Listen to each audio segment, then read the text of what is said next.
And good evening, one and all, and welcome to the X Zone. I am Rob McConnell, and for the next 4 hours, I'm your host and your guide as together we cross the time-space continuum to this place that I call the X Zone. It's a place where people dare to believe and dare to be heard. It's a place where fact is fiction and fiction, well, 9 times out of 10 is reality. And if you'd like to send us an email, it's very simple, xzone@xzoneradiotv.com. On MSN Messenger and all systems, including Facebook and so on and so forth, it's X Zone Radio TV.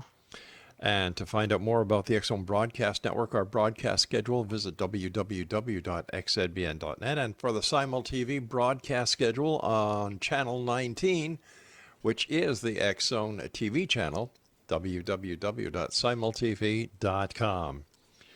Exonation, my guest this hour is Michael Masters. He is a professor of biological anthropology at Montana Tech in Montana. He received a Ph.D. in anthropology from the Ohio State University in 2009, where he specialized in hominin evolutionary anatomy, archaeology, and biomedicine. Over the years, Dr. Masters has developed a broad academic background, which began studying physics and astronomy at Ohio University in Athens, Ohio, with further undergraduate and graduate course work in astrobiology, statistics, astronomy, and physics, with a review of developments in modern physics regarding our ever-evolving understanding of time and time travel. Collectively, Dr. Masters' background, education, and current research program combines offer a unique perspective and a novel approach to understanding unanswered questions pertaining to widely recognized yet poorly understood aspects of the modern global culture. His website, idflyobj.com. And Dr. Michael Masters, welcome to the X Zone, sir. Thank you so much. It's great to be here. Where did your interest in the topics that you've written about in your book, and well, let me ask you this point blank: have you seen a UFO? No, unfortunately, I have not. I kind of regret that. Actually, I would love to have seen and obviously been aboard and meet the individuals that pilot these incredible aircraft, but. No, I have not. My interest started because my father saw one a very, very long time ago, and just listening to him recount the experience and describe what he had seen, it sort of piqued my interest, and especially after he bought a book that had sort of the standard gray alien figure on the cover. I sort of had this moment where I sort of saw that in the context of us now and sort of a chimpanzee-like creature, and it sort of solidified this possible connection in my mind, and just been researching it ever since, and studying anthropology, and especially as a paleoanthropologist, I really got to delve deep into the anatomy and the morphology and the cultural changes that have taken place over long-term human evolution. So let me ask you this, Doctor. In your expert opinion, are UFOs real?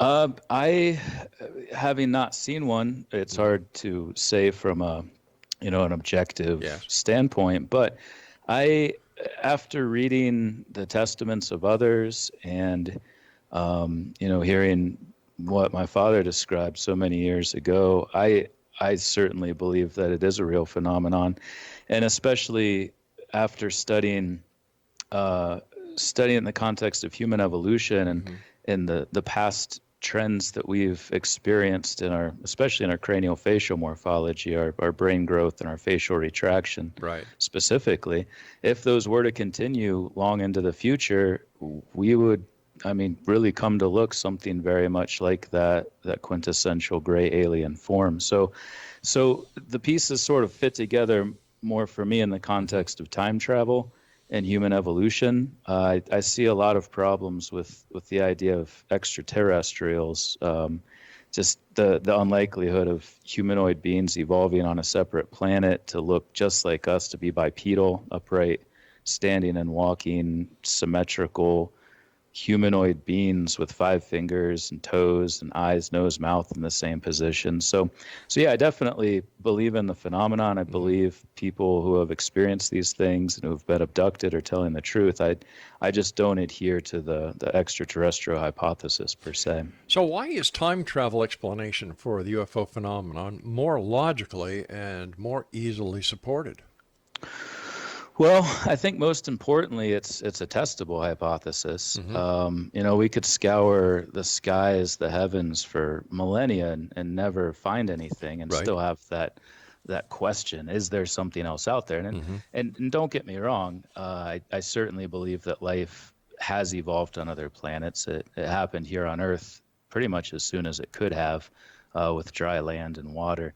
So I definitely believe that there's life on other planets. I just don't think, and the evidence doesn't really support that it would ever evolve to look like us, or that we would be able to traverse such vast swaths of space, deal with the time that goes with that. I mean, not just the time it takes for us to do that, but there's also a time dilation effect that Einstein pointed out in the early 1900s with special relativity. Just traveling at high speed means that time passes more quickly. For those that stayed behind that aren't traveling at high speed, they would see time go by very, very quickly. And by the time you got home, millennia would have passed. And then, in addition to the evolutionary aspects, the distance, there's also that question of how we would find each other. There's so much space, there's so many planets, they're so far away. Even sending radio signals out into space. Yeah. The closest star, Alpha Centauri, 4.2 light years away, that signal will reach it in 4.2 years, but most stars with planets are far beyond that. And if there was a life form there, it would also happen to be at just the exact stage of technological evolution, assuming that it would happen the same way, that they developed radio technology, that they would receive it, that they would then respond, and it would take hundreds, possibly thousands of years to get back to us. So my work is mostly, the book doesn't just trash the extraterrestrial hypothesis, but it puts it in the context of the real logistical difficulties of finding and communicating with any extraterrestrial being, and obviously the human evolution, the uniqueness of our evolution here on this planet, and the unlikelihood that it would happen again is a big part of the book. But then, to answer your question more directly, the time travel model is able to explain many of the nuances of this phenomenon better. Let me ask you this, Doctor. Yeah. If in your opinion, the ETs are not going to have, stand upright, 5 fingers, 10 toes, and so on and so forth, how is it then possible that they may in fact have the technology to come to Earth? Is it not possible that they may not have the ability to build a craft, to travel space? And isn't it also possible that the people at SETI may be sending a signal that is totally ununderstandable or unreceivable by another planet or another species? Absolutely. Yeah, that's certainly a possibility. If there was something out there and they evolved high intelligence, and again, I don't disagree with that. I don't disagree that there's life on other planets, or there's even intelligent life on other planets. But if they did evolve that intelligence, they should be able to also develop craft that can traverse space. I mean, we're in the early stages of that ourselves. Right. The fact that we've done it indicates that another intelligent life form could also do it. The issue for me comes down to them and their evolution evolving to look like something different. And Gotcha. And here's the part where it gets a little tricky, because a lot of the book expresses it looks at past hominin trends. It looks at characteristics that we have now that have evolved over the last 6 million years of human evolution, and projects them forward. Like I mentioned, the biggest one is our not just expanding brains, but what we call cranioglobullarity. Our brains have gotten more bulbous, more balloon-shaped, and our faces have shrunken back. Our eyes have been getting bigger. And those things indicate that these creatures, if we can tie it into the reports of others, and again, that's a more tenuous thing, and that's why I don't base the book on these reports, but it's evidence. It should be taken as evidence. And all right, Doctor, stand by. We've got to take our first break. Exonation. Dr. Michael Masters is our special guest this hour. His website, IDFLYOBJ, and Dr. Masters and I will be back on the other side of this break as we continue here in the X Zone from our broadcast center and studios in Hamilton, Ontario, Canada. Don't go away.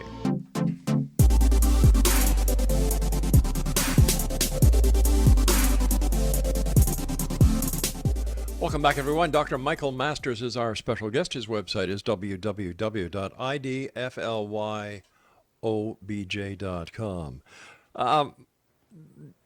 Dr. Masters, you can just call me Mike. All right, Mike. What happens if, hypothetically here, we humans on this planet are the most advanced planet in the area? Like, let's say creation started here and everything else is beneath us when it comes to the evolutionary maturity of a planet and a species. How would we explain the UFO phenomenon then? Time travel. I mean, I think even in the context of other planets with other intelligent life forms, it's still self-contained. I think it's still an earthly phenomenon.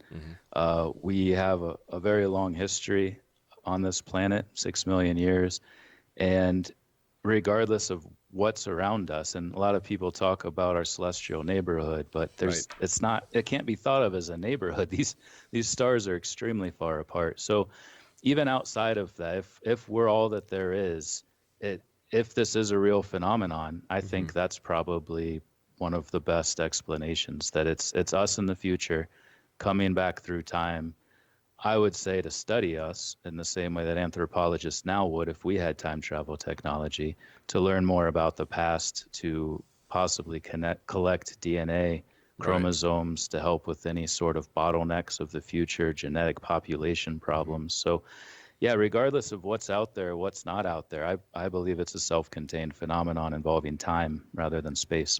Is your theory supported by the hypothesis that the elongated skulls that have been found in Peru as well as in Egypt are actually, or maybe, proof of a visitation of extraterrestrials? And does the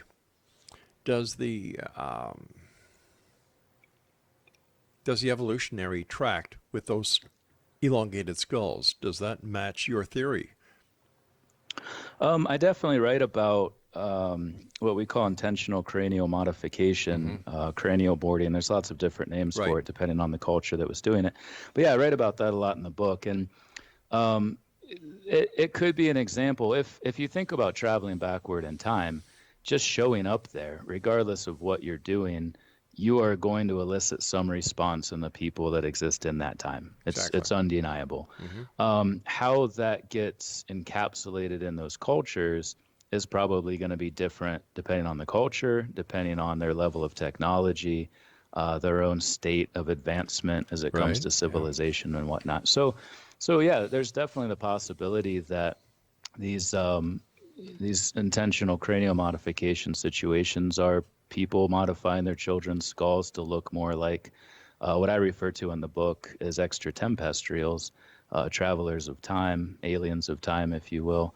And not that they were these individuals themselves. Clearly, this is just a case of modifying a child's skull, but it could be sort of an homage to that. And there's even some ethnographic evidence of that. There's some studies where cultural anthropologists have asked that, this is still practiced throughout the world. People are still doing this in certain cultures. And they ask, why are you doing this? And they say, because we're instructed to by the gods. Our ancestors were told to do this by the gods. And it, it's not obviously not proof, but it's some indication that there may have been some cross-temporal influence where they're trying to look more like these individuals from the distant future.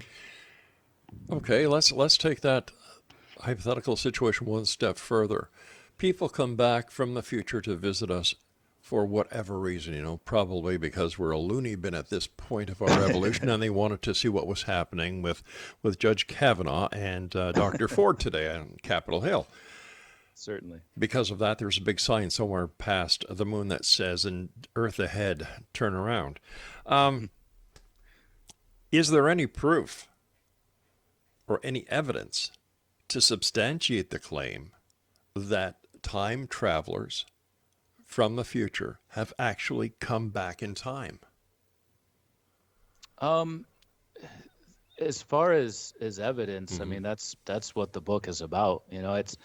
It may seem a little I don't know, presumptuous, I guess, to name your book Identified Flying Objects.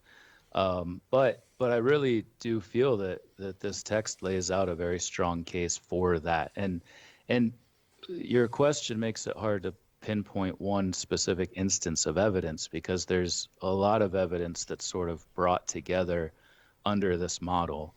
As far as actual instances, there was a situation in, I believe it was 1980, in the Rendlesham Forest in England. Sure, with Colonel Holt.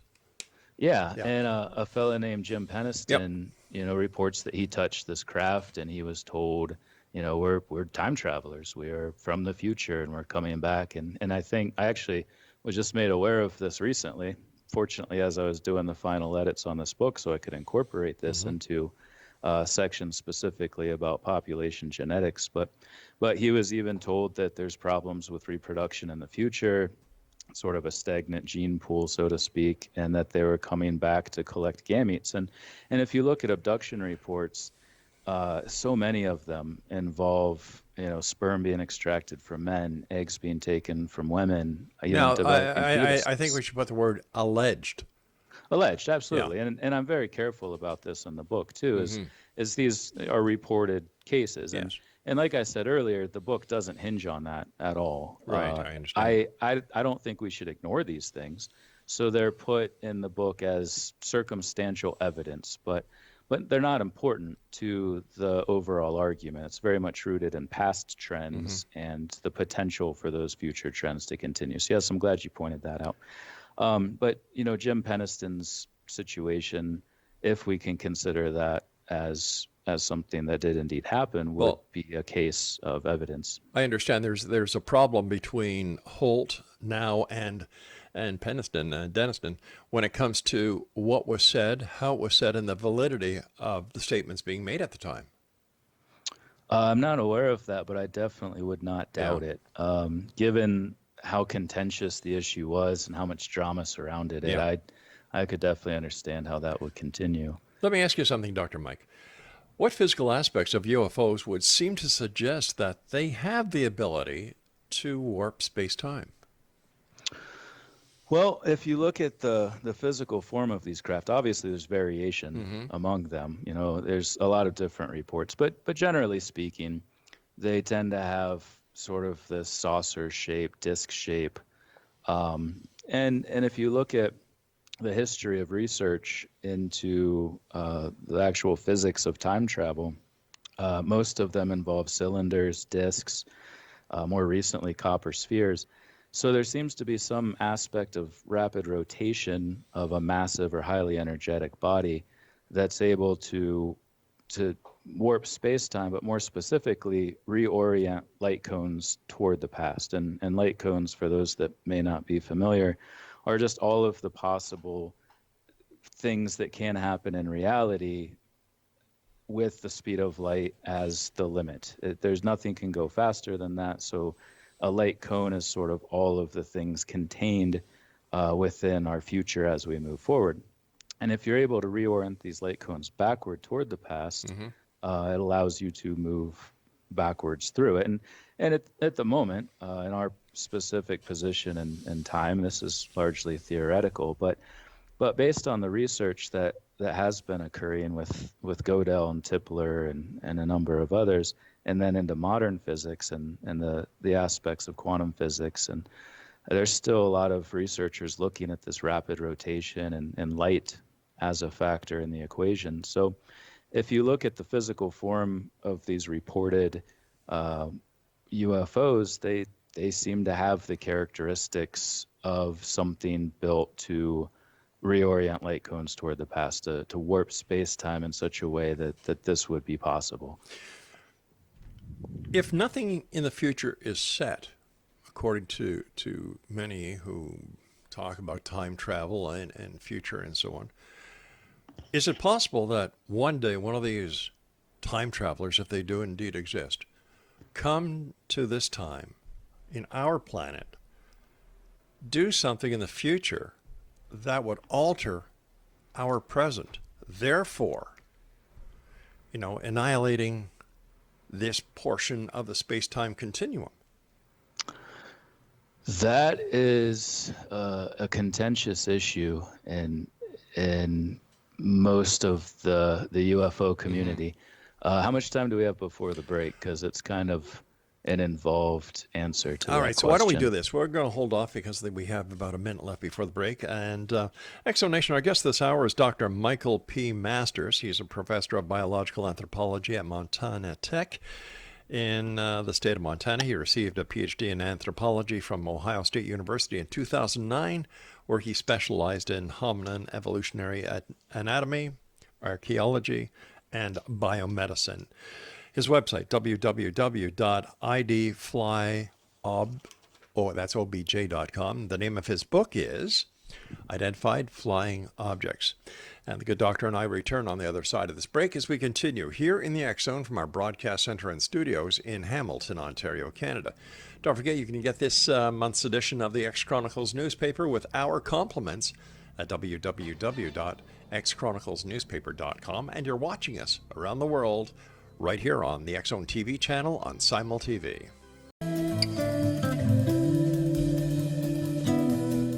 Welcome back. This is the X Zone. You're listening to us around the world on the X Zone Broadcast Network, Talkstar Radio Network, Mutual Broadcast Network, iHeartRadio, and Simul Radio. If you'd like to find out more about our guest this hour, Dr. Michael P. Masters, his website is idflyobj.com. The name of his book is Identified Flying Objects. Now, Mike, when we went to the commercial break with the news, we were just going to get into the possibility of somebody from the future coming to the past and changing the past, going back or taking something from this present time, going into the future and changing the time-space continuum. Yeah, absolutely. It's a really interesting aspect of time travel, and one that definitely gave me brain hemorrhages on many occasions when writing these parts. But the general understanding, the broad consensus among physicists is that you can't actually change any aspect of the past, present, future. It all exists as one holistic entity that they refer to as block time or landscape time. It's this idea that all events that have ever existed, that ever will exist, already are part of this large fourth dimensional continuum. And it's really hard for people to wrap their heads around that. It's a very obscure thought. And we always think, what if I went back and turned left instead of right? Would I still have run into that stop sign and messed up the front of my car? Like, there's this idea. We like to think that we could change things, but the vast amount of evidence in physics suggests that we can't. And the book mostly focuses on the research of a Russian physicist named Igor Novikov and Yakov Zeldovich, one of his collaborators. What they developed is the Novikov self-consistency principle, and it puts all of these events in the context of this continuous fourth dimensional space-time, and a lot of research in quantum physics has continued to validate a lot of their early research, showing that there aren't consistency paradoxes. There aren't ways in which you could change the past to make a different future. Everything is inherently self-consistent. So as much as you see that in pop culture and Back to the Future with his parents disappearing, he disappears and all of that, the physics doesn't really support that idea, so to speak. But once again, the physics are just as much of a hypothesis as the TV shows are. Well, physicists would probably disagree with that. Well, they're physicists, and I'm sure the people in Hollywood would disagree with a physicist. Well, the people in Hollywood are doing it for entertainment. The physicists have a peer review process that they have to go through. I understand that, Doctor, and I'm not taking anything away from the peer review process, but they haven't been able to time travel yet. So right now it's just a hypothesis. I see what you're saying. Yeah. Yeah, you're right, until we have the physical ability Yep. to time travel, we we won't know for sure. What they do have that the Hollywood producers don't is mathematics, and the mathematics supports this this notion of self-consistency. But you're absolutely right, and a big part of the first chapter that deals with time, and it was actually suggested by one of my peer reviewers who has a Ph.D. and who's taught quantum physics and thermodynamics for 20 years. He has suggested making that point unto itself, is that this is what we know now. Right. Knowledge is always evolving. Science is evolving. That's the scientific process. That's a Right. big part of what I'm doing here, is trying to evolve our understanding of science. And what You're happens? absolutely right. We have to be cautious, but we can still have valid scientific hypotheses that stand up to mathematical tests and the rigors of the scientific process itself. But what happens if in the future the mathematics that we believe to be correct today are proven to be wrong? Isn't there going to be a domino effect? In what capacity? Well, for example, we think we know everything right now. We don't. I don't Because- think anybody would claim they know everything Well, right now. I'm not talking about anybody, but the world in general is very naive. We take certain things for granted. My gosh, Doc, they're still teaching kids in school that Columbus discovered the Americas, which is all true. wrong. Yeah. So how do we know that the mathematics that scientists, physicists, quantum physicists base their calculations on is right? It may Yeah. be right for today, but it may be proven wrong tomorrow. Absolutely. And like you said earlier, what are the unintended consequences of that? Right. What sort of domino effect could be put in place by us making a mistake, by us having this conceptualization of something that isn't accurate, and maybe somebody gets killed, like with early space flight, or trying Yeah. to break the sound barrier. People died trying to do these things that we thought we had a good grasp on, and it turns out we didn't. The issue of time travel specifically, I do dedicate a good part of that chapter to that question. How, especially with time travel to the past, how do you make predictions about what will happen to this thing? We naturally wouldn't send people back first. We would try to send something to the past that we could program to come back to be able to study it. But if you send something to the past and it doesn't come back, all of that data is lost. You have no way of knowing what happened to it because it's just floating through time somewhere. So there are a lot of really difficult challenges associated with sending something through time without the ability to measure those effects. But yes, based on our current understanding, even if you did something that did influence the past, take the Roswell incident as an example. If that was time travelers from the future who accidentally crashed in 1947 outside of Roswell, New Mexico, there's no way that didn't have an impact on events that followed that event in 1947. The U.S. military's ability to gain this machine, this technology. So you're that talking didn't about exist reverse previously. engineering? Yeah, reverse engineering something that didn't exist before is an effect of a future technology being superimposed on the past. But as far as I understand, talking to many guests over the years, nothing could have been developed or reversed engineered from an alleged crash in Roswell that was not already in the works at the time of the crash or alleged crash. Right. Yeah, I don't know about that. I'm talking as a hypothetical. Oh, I see. If that had happened and it was from the future, Yeah. that before that event, maybe we were already researching things, maybe we weren't. I don't know. Very few people do know. But after that, if it was someone from the future, a group of individuals from the distant future visiting the past, accidentally crashing, the events that follow that leading up to the time when that crash or when those individuals left from the future to crash in the past again is what's referred to as a closed time-like loop. That those events in the past and the future are self-consistent, and they were always part of the same continuum. They're always a part of block time. They exist as two separate moments, one in the past, one in the future, but they're intricately linked through time. So regardless of what happened at Roswell or Right. whether anything was learned from it, when you deal with time travel and something from the future influencing the past, that was always going to happen. It was always going to influence that moment and then things that came after it. And the cranial modification very well could be an example of that as well. Once again, we're surmising that time travel is real. Yeah, I mean, we're not able to do it right now. Mm-hmm. But does that mean that it can be done or it will be done in the future? Well, I would argue that what we see now and what we have seen throughout history and prehistory in the form of UFOs and alien beings is evidence that it will eventually be a reality. Just because we don't do it now, if we are able to do it in the future and they are visiting us in the past, this is exactly what we'd expect to see. Then how come there's no physical evidence to support this hypothesis?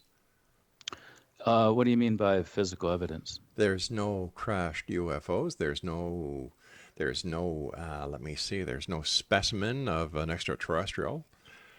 You know, it is ufology is the thing of science fiction. There's a lot of hype, but absolutely no proof. Absolutely. No, I completely agree with that.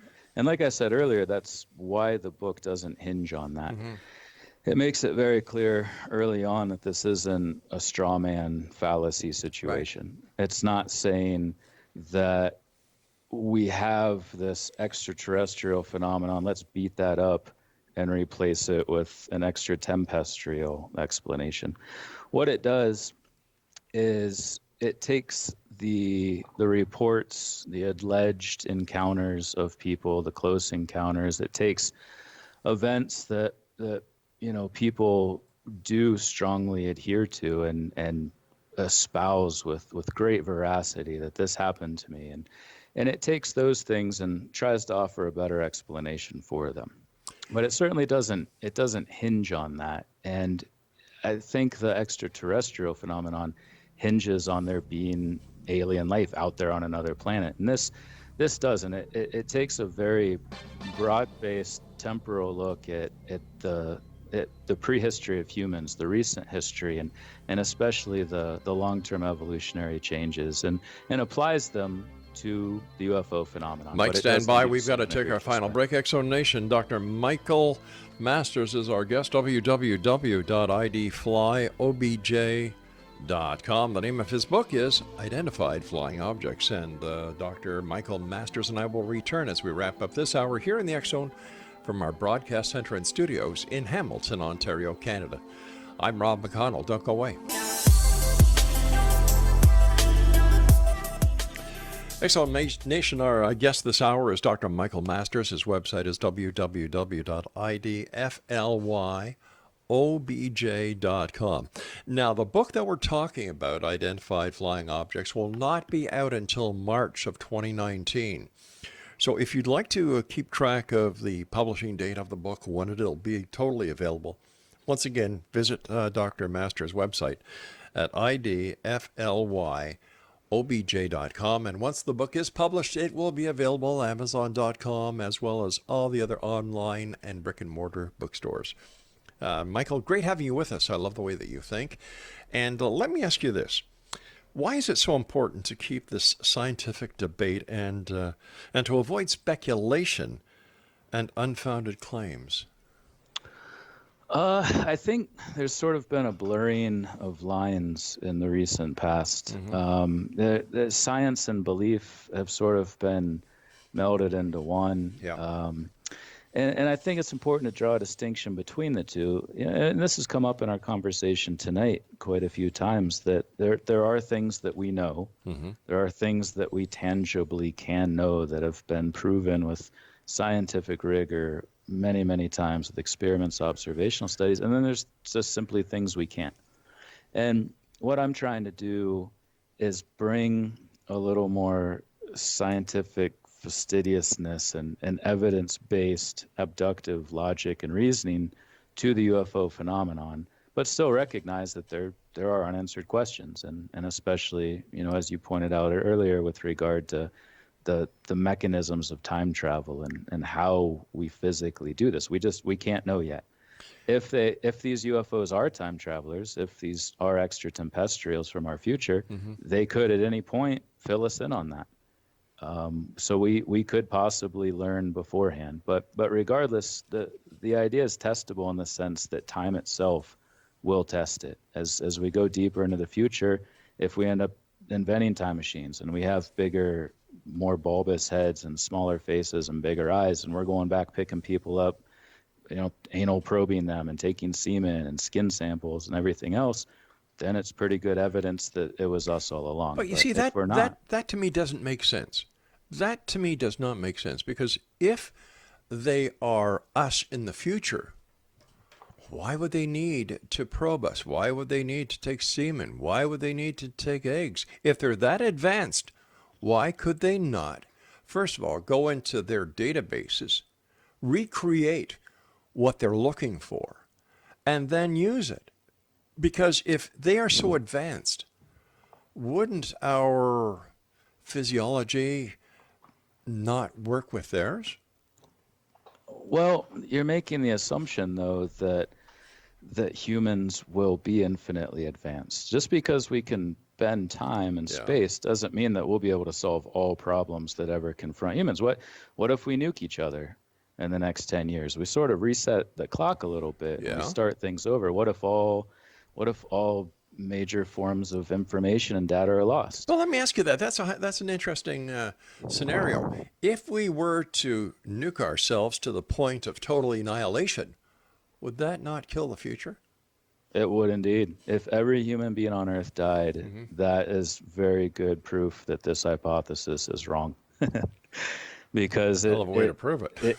it hinges on us continuing to exist in the future and continuing the same technological and cultural advancements that we've had, continuing the same 6 million-year-old trends in our craniofacial anatomy, mostly tied to our bipedalism. So yeah, absolutely.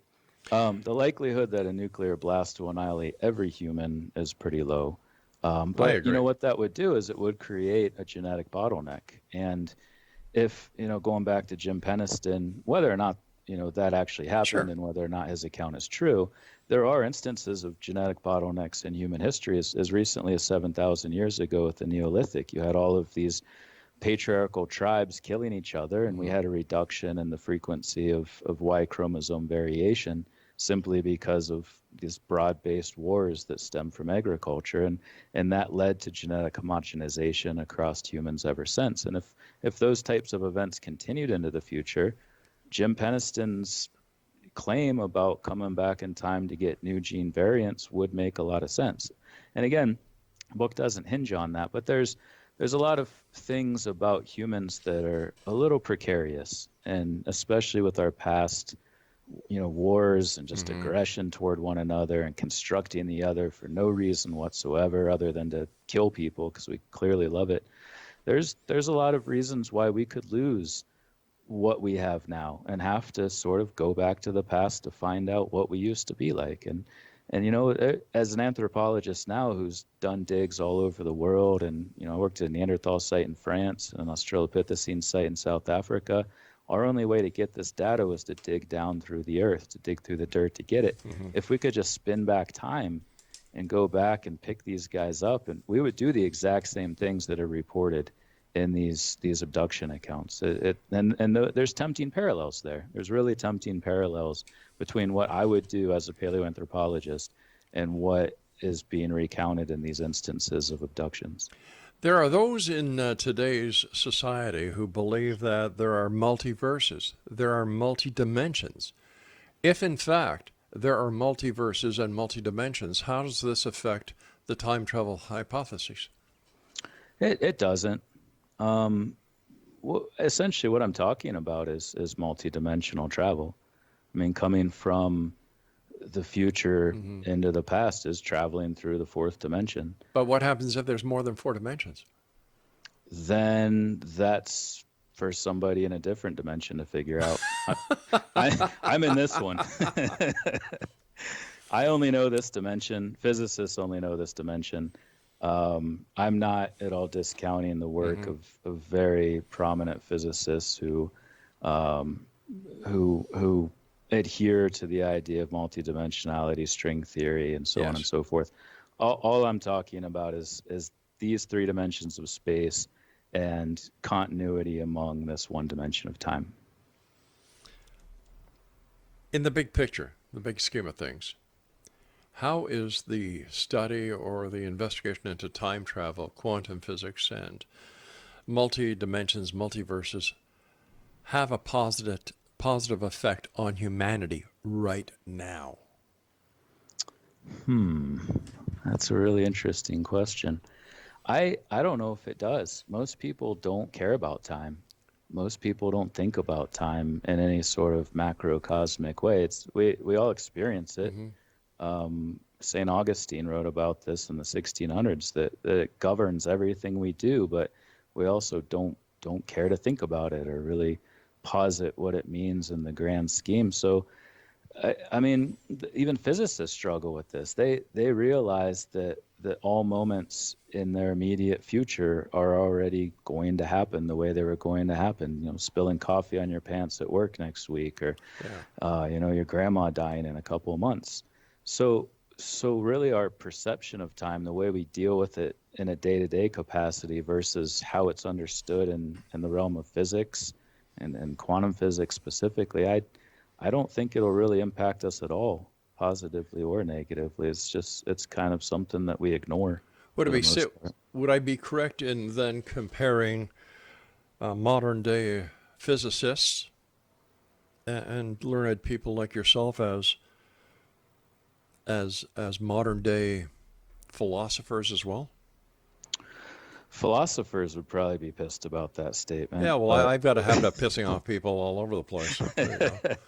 Yeah, no, I actually, I'm on a social network for academics called ResearchGate, and I asked a question along the lines of free will and determinism, and it blew up. You had the physicists not really on one side, but they were pitted off against philosophers on the other side, and there's the metaphysical, existential, physical. It's something that's going to take a while to really nail down. There's no doubt about that. And like I said, my peer reviewer did well to inform me that that there should be an opening paragraph about how we just can't really know about time until we truly understand it. But I would argue that the UFO phenomenon, loosely speaking, could be considered evidence that we will eventually figure out time and the logistics, the mechanism of backward time travel. Would you then say that coincidences and synchronicities could be a possible doorway to those who have problems with the time travel scenario to take a second look at these synchronicities and coincidences in their life? Yeah, maybe. I mean, there's a lot of applications, to people's individual lives, and really it's been eye-opening for me. I mean, my background, my Ph.D. is in human evolutionary anatomy and archaeology and biomedicine. So learning so much about the way time works has really given me new insights on life, and I live my life differently because of it. I feel like I understand things or see things or appreciate moments more than I used to, just simply because of this new awareness of time. Well, speaking about time, Doctor, you and I have to say so long because our time is up for tonight. You are more than welcome back anytime, sir. It's been a great pleasure talking to you. Continued success, and we all look forward to reading your book when it comes out next March. And once again, the Exonation, the name of Dr. Masters' book is entitled... Got your pencils? All right. Identified Flying Objects, and his website is idflyobj.com. Good night, Doctor. Thank you so much. I appreciate you having me. My pleasure, sir. And we'll be back on the other side of this break as we continue here in the X Zone from our broadcast center in Hamilton, Ontario, Canada. I'm Rob McConnell. Don't go away.